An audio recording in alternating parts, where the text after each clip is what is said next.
பா யாருமே தனியாக உட்காந்து நான் ஒரு சாம்பார் சாதம் நிம்மதியாக சாப்பிட்லாம்.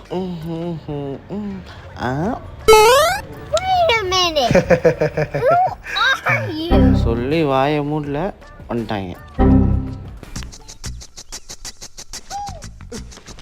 இவ்வளோ இடம் இருக்கு, இங்கே தான் வந்து உட்காரணுமா?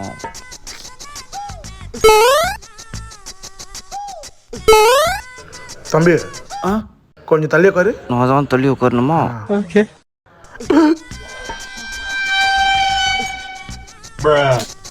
அது ஏன் தண்ணிடா?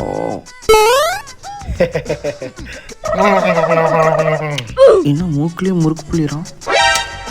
இப்படியே விரல் குத்தி சத்துரு. தண்ணி தண்ணி வேணுமா? தண்ணி அண்ணா தண்ணி கொடுங்க. போதுமா? போதும் சொல்லட்டுமா? இவர்கிட்ட எப்படி பக்கத்து டேபிள் உட்காந்து சாப்பிடுங்க சொல்றது? சரி சொல்லிடுவோம். எப்படியா ப்ரோ